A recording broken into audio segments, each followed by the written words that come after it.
Assalamualaikum warahmatullahi wabarakatuh.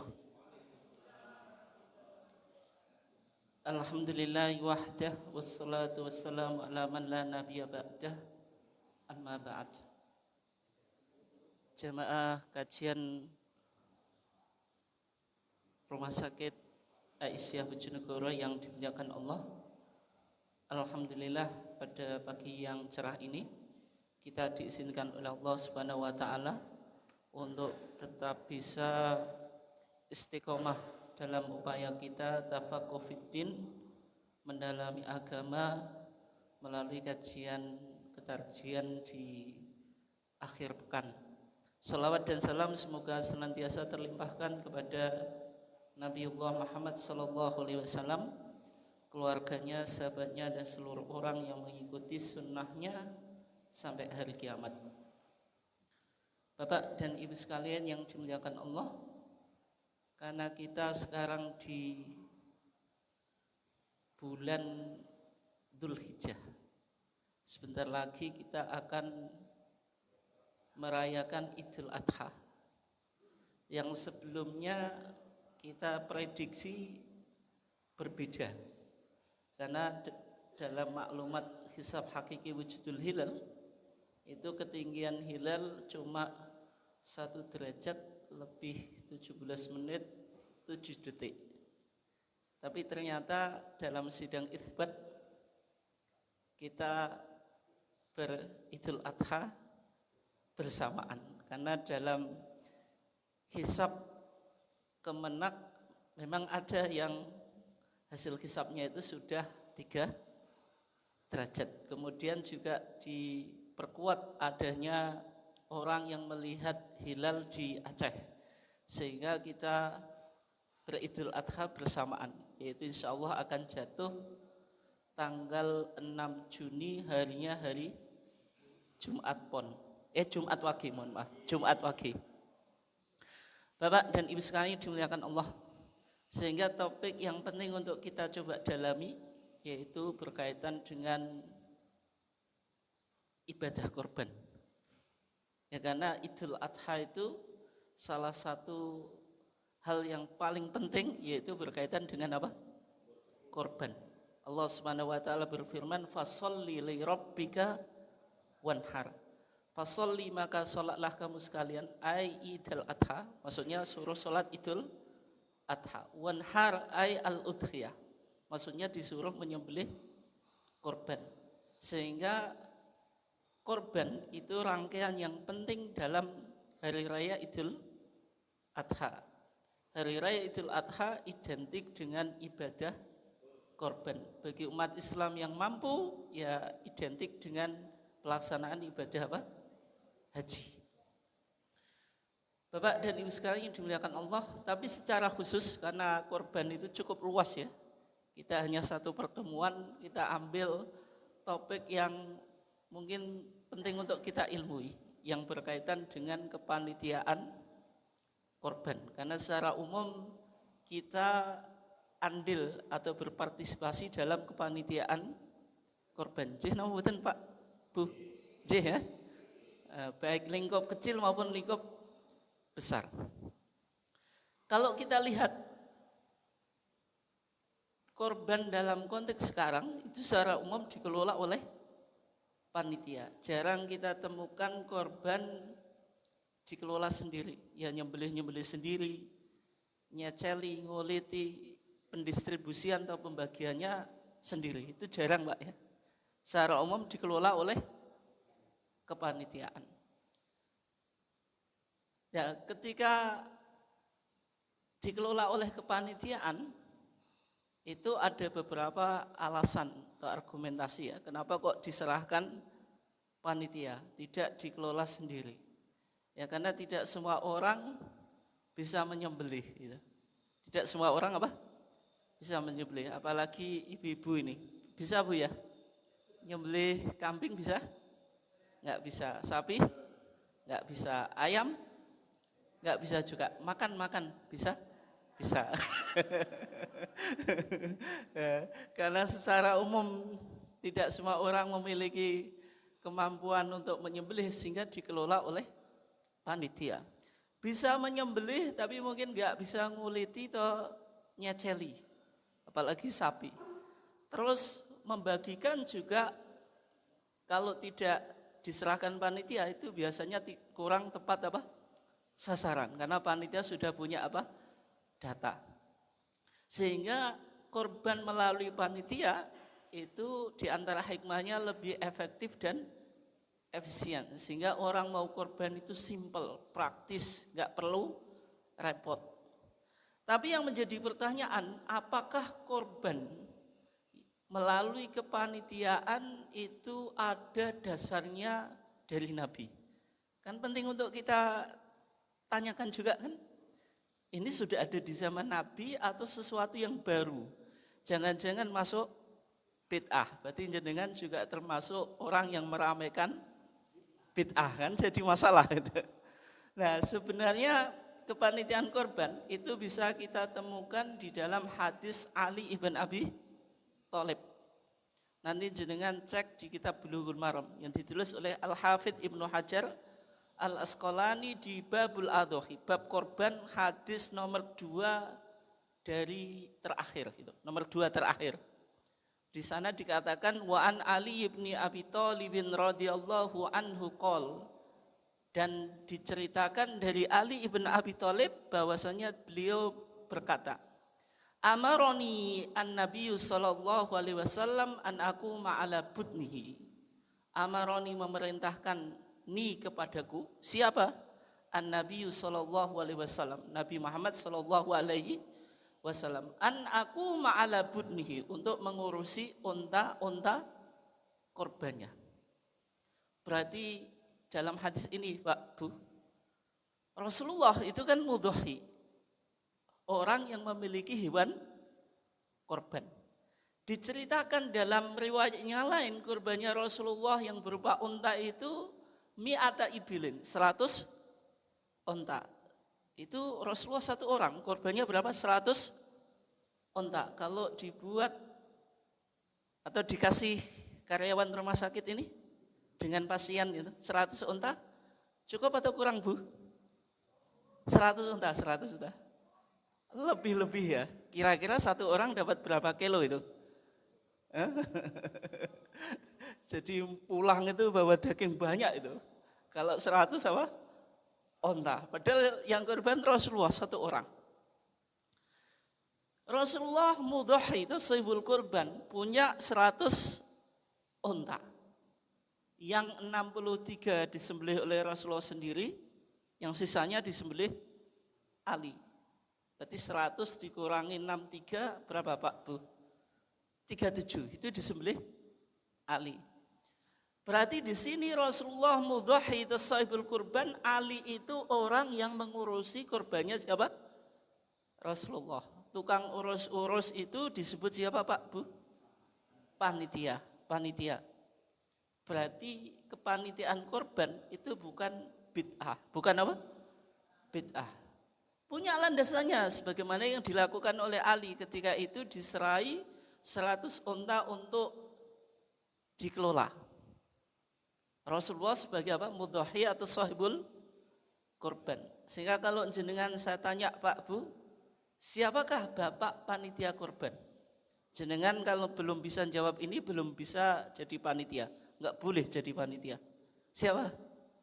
Ali ibn Abi Thalib, itu bapak kepanitiaan korban. Minimal panitia itu tahu kalau yang ia lakukan itu meneruskan sunnah atau tradisinya Ali ibn Abi Thalib. Sehingga tidak bisa kita katakan kepanitiaan korban itu bid'ah. Dan ini juga dalam masalah 5 yang ada dalam manhaj tarjih itu masuk muamalat dunyawiyah, bisa berkembang sesuai dengan konteks zaman, dibentuk struktural. Ada ketua, sekretaris, bendahara, anggota. Di zaman Nabi kan belum ada kan, ya kan? Kenapa kok demikian? Ya karena ini masuk muamalat dunyawiyah, boleh berkembang sesuai dengan tuntutan zaman. Kemudian dalam hadis itu Ali diperintahkan oleh Nabi wa an uqassima luhumaha, Dan saya diperintah Nabi untuk membagikan semua dagingnya. Jadi daging itu dibagikan. Dibagikan. Tidak boleh dijual. Tapi kalau mudhahi sahibul kurban ikut makan daging kurbannya, boleh atau enggak Pak Bu? Boleh. Kalau semuanya Bu, ada orang nyembelih kambing itu di belakang rumah malam-malam, kemudian dimakan bersama keluarga, disate, digulih, tapi tetangganya enggak dikasih. Boleh itu disebut korban atau enggak Bu? Yang disembelih kambing Bu, ya di Idul Adha, disebut korban atau enggak? Oh makan-makan, jadi pesta gitu. Pesta kambing, mayoran itu. Itu tidak disebut apa? Korban. Kenapa? Karena korban itu harus ada porsi yang dibagikan kepada fakir miskin meskipun sedikit itu.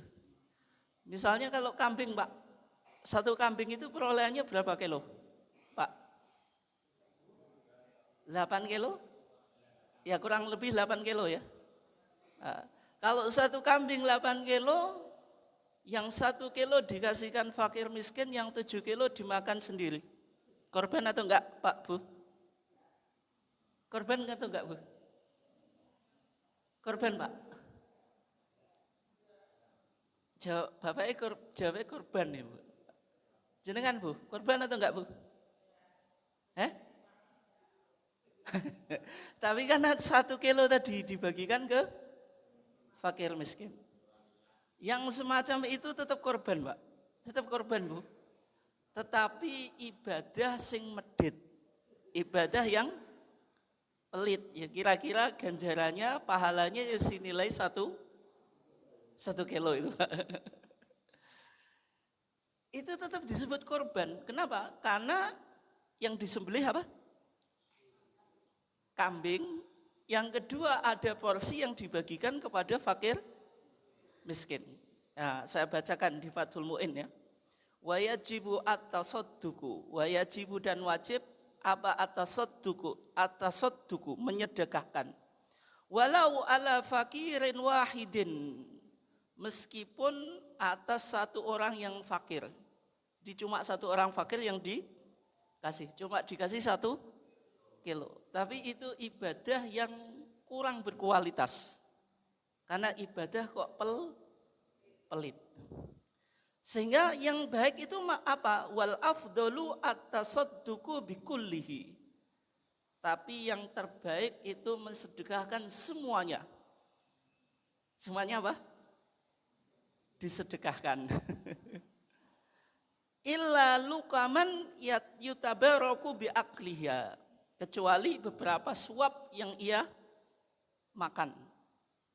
Wa antakuna minal kabidi, ya di antara yang dimakan itu sunahnya hati, karena Nabi itu makan hati hewan korbannya. Makanya di masyarakat biasanya dikasih sambal sama hati.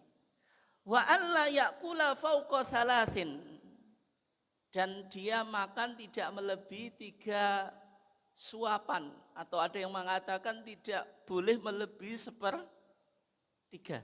Sehingga hewan kurban itu maksimal, ini yang sunnah Pak, dalam mazhab Syafi'i ya, yang sunnah 1/3, tidak melebihi 1/3. Yang 1/3 disedekahkan fakir miskin, yang 1/3 dihadiahkan orang kaya. Lah kok orang kaya boleh dikasih hadiah? Boleh atau enggak Pak Bu? Boleh. Jadi meskipun korban itu dimensinya sosial, tetap boleh menghadiahkan daging kepada orang kaya. Tapi bedanya apa? Kalau untuk orang miskin Pak, itu tamlik, kepemilikan. Kalau orang kaya, hadiah itu berarti bukan hak milik. Maksudnya bagaimana? Kalau orang miskin mendapatkan daging korban, itu boleh dijual atau enggak? Boleh, gitu. Boleh. Dan daging korban itu Pak Bu, yang penting untuk dicatat ya. Pembagiannya itu mentah atau matang? Mentah atau matang? Mentah. Kalau akikoh? Matang gitu. Jadi kalau daging korban itu mentah Pak, makanya di Fathul Mu'in ya, bisyai'in ni'an, dengan sesuatu yang masih mentah. Kenapa kok mentah? Ini. Kenapa Pak Bu? Karena kalau sudah dimakan itu fungsi dagingnya hilang. Maksudnya tidak bisa maksimal. Nah, kok bisa? Orang fakir dikasih yang sudah matang Pak, dimasak apa misalnya? Gulai. Padahal selera orang itu kan macam-macam. Tidak semua orang suka gulai. Ada yang suka apa? Sate misalnya. Apa Bu? Tongseng kambing ya, oh keren sekali dengan. Berarti ketika sudah dimasak itu fungsi dagingnya apa? Berkurang.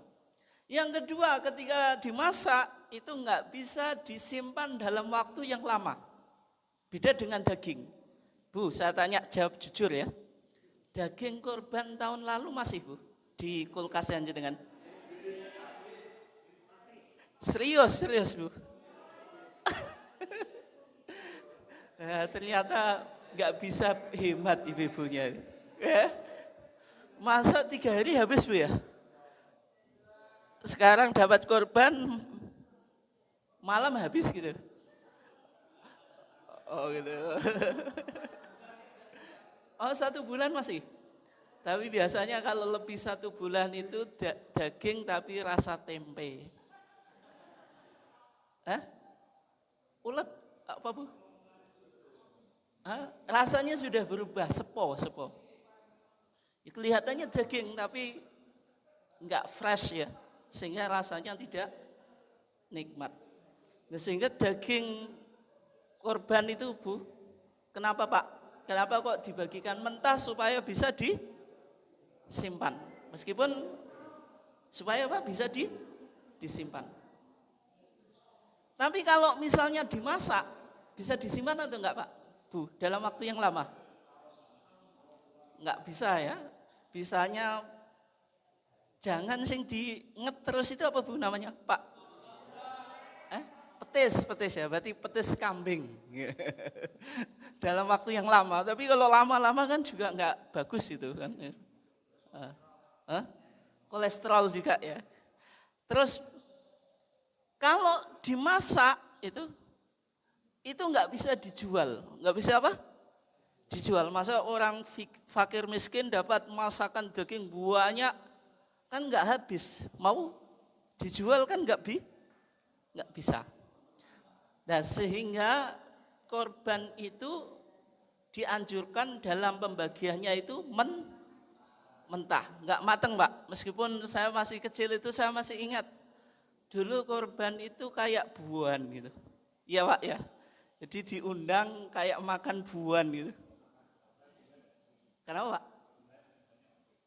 Nah karena mungkin pertimbangannya belum banyak juga ya. Sehingga dicipi jangan nih. Ya. Tapi kalau untuk orang kaya kembali ke tadi ya, itu tidak boleh dijual. Nggak boleh apa? Dijual. Meskipun orang kaya itu kadang ketika korban itu dapat daging banyak Pak Bu. Lah kok bisa? Dia sendiri mungkin ikut korban, yang kedua relasinya banyak. Sehingga setiap teman ngasih. Numpuk kulkasnya penuh. Daripada penuh jual. Boleh atau enggak? Tidak boleh karena dia kaya. Beda dengan orang miskin. Gimana Pak?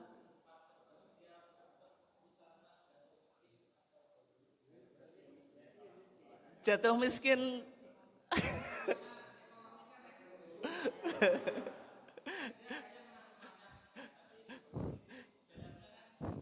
Tapi kalau secara umum kan jatuh miskinnya enggak langsung anjlok gitu Pak.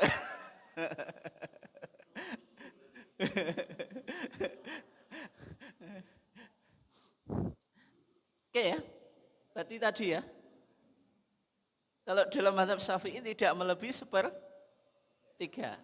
Jadi sepertiga boleh dikonsumsi, tapi apa tadi dianjurkan tidak boleh lebih dari sepertiga. Kalau lebih dari sepertiga, ya tetap korban Pak, meskipun yang dibagikan hanya 1 kilo, tapi itu ibadah yang tidak berkualitas, ibadah yang tadi pelit itu.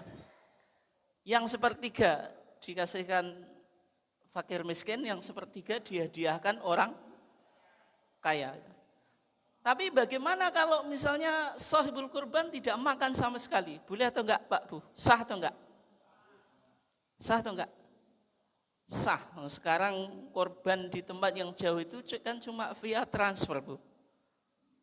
Dan sama panitianya jenengan tidak mungkin dikasih paketan daging korban. Kan berarti tidak makan. Tetap boleh. Tetap apa? Boleh. Tapi kalau membagikan wajib. Allah Subhanahu wa taala berfirman, "Fakulu minha." Fakulu maka makanlah kamu, tapi tidak wajib.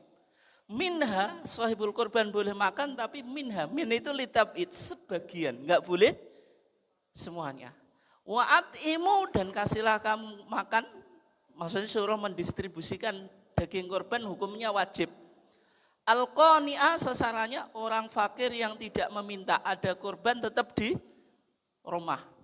Wal mu'taro, orang fakir yang enggak tahu isin Mbak Bu, ada korban nekani jerabing minta daging, itu juga boleh dikasih. Tapi sama panitia dikasih itu enggak Pak? Oh dikasih ya.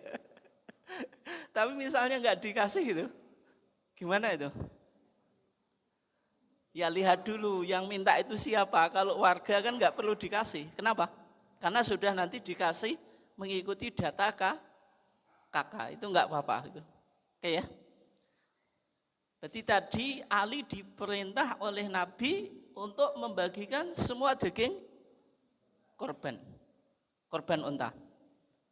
Wajuludah, dan kulit-kulitnya juga dibagikan, didistribusikan. Di sebagian tempat kulit itu diceceli Pak ya. Bu, diceceli. Dibagi ikut daging. Tapi kadang-kadang memunculkan problem, ini bisa dimasak atau tidak? Bu, jenengan bisa masak kulit? Bisa atau enggak? Enggak dengar ya. Bisa atau enggak? Kok enggak berani jawab? Bisa atau enggak? Masak kulit, masak kulit.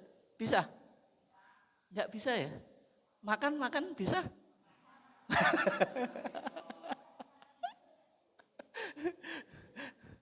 Aduh.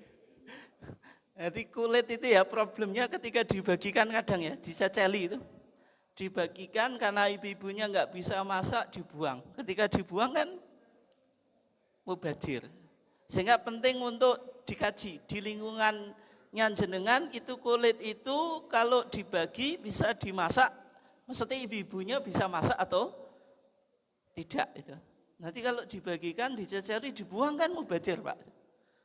Kalau kulit itu jadi apa Bu? Dimasak jadi apa? Cecek. Masaknya sama makannya cepat mana Pak Bu? Cepat makan ya.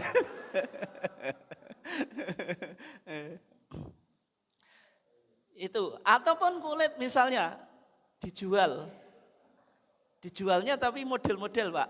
Bisa misalnya kulit diserahkan anak yatim atau fakir miskin, nanti terserah dia mau dijual atau mau dibikin cicak, terserah. Seandainya dijual sah atau enggak Pak?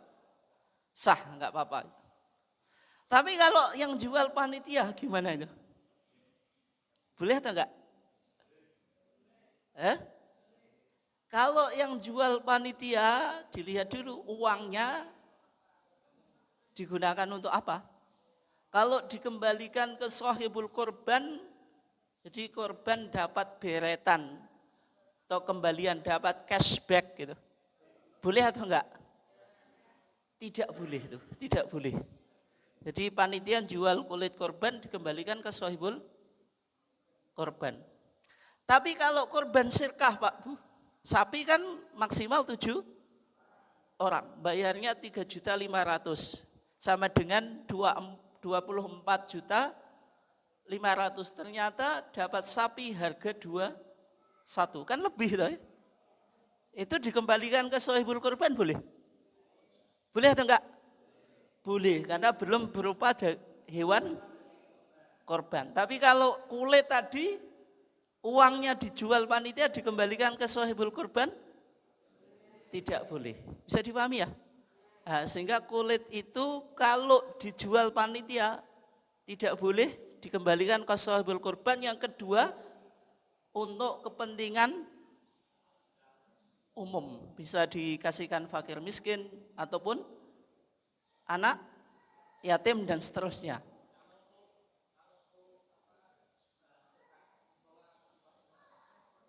Yang penting untuk kepentingan umum gitu. Ya.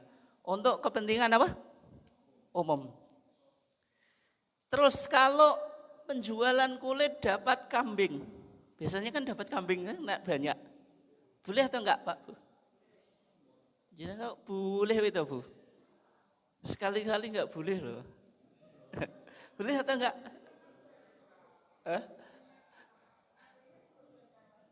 Kambingnya dikorban, tak tanya Bu ya. Terus itu mau dinamakan siapa Bu? Korbannya siapa? Jawab. Korbannya siapa? Hah? Panitia kelembagaan gitu ya. Berarti yang masuk kelembagaan panitia, anggotanya carry, masuk surga maksudnya. Hah? Ya kan kayak korban atas nama sekolah itu loh Pak Bu. Itu kan melebihi kuota. Syar'i namanya korban kan harus ada namanya toh ya. Di atas namakan sekolahan, takutnya nanti sekolahnya yang masuk surga, gurunya sama siswanya carry ya, jadi masalah. Nah, korban semacam itu boleh tapi dihibahkan. Kalau mau disebut korban loh, berarti siswanya sama dengan menghibahkan uang ke kepala sekolah misalnya. Tapi rata-rata nggak mungkin mau Pak. Keenaan kepala sekolah, muridnya sing urun di atas namakan apa? Kepala sekolah. Kalau tidak bisa berarti ya latihan korban itu Pak. Latihan korban, tapi nggak perlu dilarang Pak Bu. Ini sudah difatwakan oleh Majelis Tarjih ya. Korban yang semacam itu tidak usah dilarang dan juga dapat pahala, tapi pahalanya tentu berbeda dengan korban mengikuti kuota syar'i. Bisa dipahami ya? Ya. Berarti tadi kembali ke tadi, kulit ketika dapat kambing ini juga sudah difatwakan oleh Majelis Tarjih boleh. Ya karena dagingnya kan tidak hanya kembali pada sohibul korban. Bisa dipahami ya? Nah, itu tentang penjualan kulit. Intinya kalau uang kulit dikembalikan ke sohibul korban tidak boleh. Di zaman Nabi Pak Bu, Nabi bilang wala tabi'u juludal adhahi. Janganlah engkau menjual kulit binatang-binatang korban. Wastamti'u biha, suruh memanfaatkan. Memanfaatkan itu apa? Dijadikan sepatu, jadikan apa? Sandal, tas, timba dan seterusnya, sabuk dan seterusnya. Yang penting tidak dijual. Jelas ya? Tenang kulit. Berikutnya wajilalaha. Jilal itu aksesoris. Hewan korban itu kan ada aksesoris. Kalau unta itu kayak ada pelananya, saya nggak tahu namanya itu. Itu juga dibagikan. Tapi kalau di tempat kita Pak, aksesoris kambing sama sapi itu apa? Apa? Apa Pak? Ekor apa itu? Kayak apa? Pecut. Sing dibuat pecut ya? Oh gitu. Itu berarti boleh dijual Pak? Kalau jual nggak boleh. Ya kan biasanya tali, geno. Gitu. Tali misalnya talinya baru dijual, ya nggak boleh. Buat apa Pak? Enggak tali. Kalau kulit buat terbana. Dulu malah buat jedor, Pak. Tapi sama Muhammadiyah jedor dieksekusi. Tapi jenengan Muhammadiyah itu sebenarnya ngikuti madhabnya Mbah Hasyim. Mbah Hasyim itu anti jedor. Pernah terjadi perdebatan Mbah Wahab Hasbuah dengan Mbah Hasyim Asy'ari. Bahwa Hasbuah membolehkan jedor. Mbah Hasyim Asy'ari anti jedor. Sebenarnya Muhammadiyah itu enggak dibilang menyimpang, enggak lah. Bukan Islam Nusantara. Seolah-olah anti produk Nusantara atau budaya Nusantara, enggak juga, Pak. Mbah Hasyim Asy'ari juga sebenarnya tidak anti apa? Jedor, anti jedor. Meskipun NU kebanyakan mayoritas sepakat terhadap apa? Jedor. Akhirnya menjadi politik identitas. Sehingga kalau saya masuk masjid ini sudah saya bisa baca, Pak. Kalau saya cek enggak ada jedornya berarti Muhammadiyah. Tapi kalau ada jedornya, Pak, enggak Muhammadiyah. Itu kan politik identitas ya. Intinya tadi kembali ke tadi berarti aksesoris dibagikan. Alal masakin, atas orang-orang miskin. Terus yang terakhir sebelum saya tutup ini, sudah banyak kan, sudah waktunya selesai. Kan tadi sudah disepakati ya. Nanti kalau sudah banyak full kita selesai gitu. Makanya mau saya tutup ini. Wala u'tiya fi jizaratiha minha syai'an. Ini yang paling penting ya kajian kita.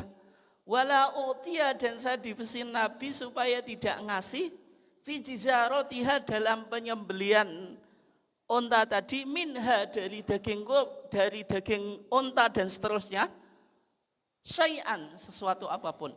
Berarti intinya Pak Bu, tukang jagal itu biasanya sekarang kan panitia atau ya. Bisa panitia, bisa tidak. Tidak boleh diupai, dengerin ini, dari daging korban. Entah daging, termasuk kulit, apalagi Pak? Das, enggak boleh semuanya ya. Di masyarakat, ini didengerin ya. Itu ada kesalahpahaman dan tidak sesuai dengan syariat. Apa? Opai sing beleh rungoh Pak Bu.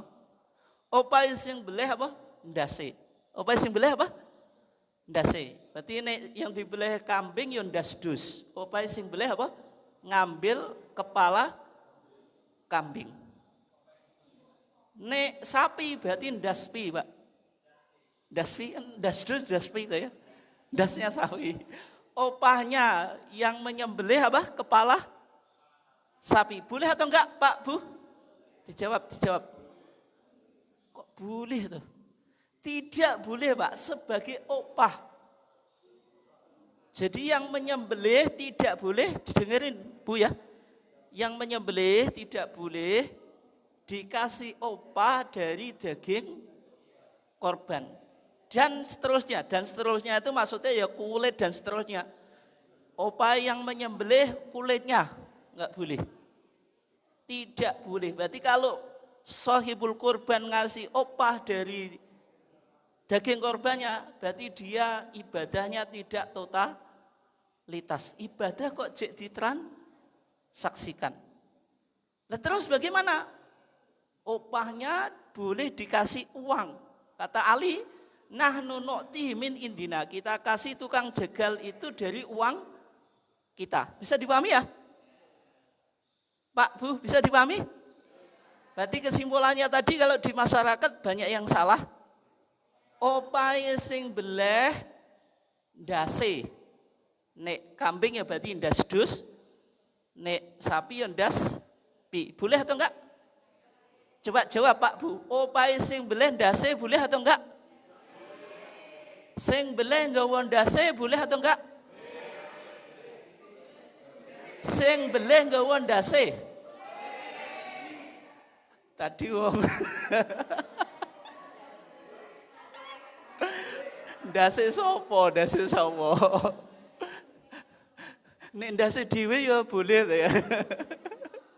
Wong dasarnya sendiri kok jenengan larang kan itu. Kalau sebagai opah apa? Tidak boleh. Sebagai opah apa? Tidak boleh. Tapi kalau yang menyembelih dihadiahi kepala, boleh atau enggak? Dihadiahi, bukan di... Boleh atau enggak? Boleh ya? Boleh atau enggak, Pak Bu? Yang menyembelih dihadiahi kepala. Boleh atau enggak? Boleh ya. Terus Pak Bu, kita tarik kesimpulan ya. Bagaimana panitia? Nah, ini penting. Inti kajian kita di sini. Panitia korban secara kelembagaan, dengerin. Secara apa? Kelembagaan. Kelembagaan itu ada ketua, sekretaris, bendahara dan seterusnya. Tidak boleh mendapatkan opah dari daging korban. Dia sama posisinya dengan jazar, tukang menyembelih. Tidak boleh. Makanya panitia ngapling 1 kambing, 2 kambing ini VIP eksklusif untuk panitia. Boleh atau enggak? Tidak boleh. Secara kelembagaan. Kenapa? Pasti jenengan mikir, lah aku padahal jadi panitia ya oleh bagian ya. Bagian mengikuti kakak, bagian panitia. Belum selesai ya. Makanya diperhatikan. Kepanitiaan korban itu berbeda dengan kepanitiaan zakat atau yang disebut amil. Kalau amil itu boleh mendapatkan persentasi dari zakat. Masuk al-asnaf apa? Thamaniyah, 8 asnaf. Innamas shadaqatu lil fuqara'i wal masakin, terus apa? Wal amilin. Berarti amil berhak mendapatkan presentasi dari zakat yang dihimpun. 1/8-nya berarti berapa itu? 12,5%. 12,5%. Jatahnya amil. Tapi kalau panitia korban tidak sama dengan amil, sehingga secara kelembagaan tidak boleh mendapatkan gaji dari daging korban. Kalau kepanitiaan zakat amil boleh mendapatkan gaji dari zakat yang dihimpun, dikelola. Paham atau enggak? Terus nasibnya jenengan gimana tadi? Olah atau enggak? Boleh atau enggak? Nah, belum selesai tadi. Secara kelembagaan tidak boleh dapat gaji dari atau upah dari daging korban, tapi secara personal. Secara apa? Personal boleh mendapatkan bagian dari daging korban. Paham atau enggak ini? Secara kelembagaan dan secara apa? Personal. Berarti yang jenengan dapatkan, jenengan kalau jadi apa? Panitia kan dapat 2 atau biasanya? Mengikuti kakak dapat, karena panitia dapat. Yang dari panitia itu bukan opah. Bukan opah kelembagaan. Tapi itu hadiah posisi jenengan secara personal. Bisa dipahami atau enggak? Bisa atau enggak ini? Dan itu bukan opah juga itu. Makanya jenengan hati-hati. Aku ngeleput kayak isuk kok. Gak diupahi. Itu mau dikei daging sak kilo. Berarti kan nganggap upah itu. Itu enggak boleh itu. Kalau panitia ingin dapat upah, boleh apa Pak? Berupa uang. Minta ke sohibul korban. Makanya panitia itu butuh dana atau enggak Pak Bu? Butuh plastik, tenaga dan seterusnya ya. Piagam juga Pak ya? Apa? Kaos ya. Lah semacam itu diambilkan dari sohibul kurban. Biasanya Pak Bu 3.500.000 itu sudah ada biaya operasional 100.000. Berarti kalau 100.000 itu ngumpul, dibuat gaji pun boleh Pak itu.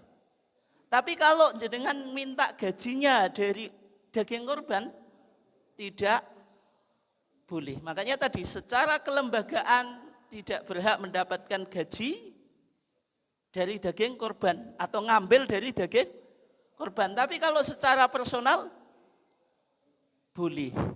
Kalau secara kelembagaan minta uang gaji dari sohibul korban, boleh enggak Pak Bu? Yuk jawab. Boleh atau enggak? Boleh atau enggak? Boleh. Kalau minta gaji berupa uang di luar daging korban. Oke, sebelum saya tutup, saya kasih pertanyaan ya. Nek jawabannya salah, berarti ya raiso enggak bisa kita tutup kajian kita. Yang pertama, secara personal anggota panitia korban boleh mendapatkan bagian dari daging korban. Betul atau salah? Yakin? Oke. Tukang jegal tidak boleh dikasih opah dari daging korban. Betul atau salah?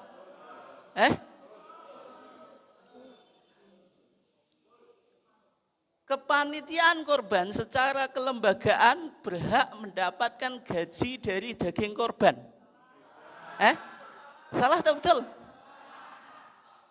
Salah ya.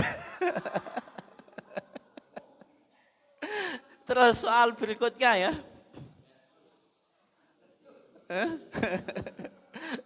Tukang jagal itu boleh digaji pakai uang dan diberi hadiah daging korban. Boleh atau enggak? Boleh atau enggak? Boleh. Panitia korban dan panitia zakat adalah sama. Apa bedanya?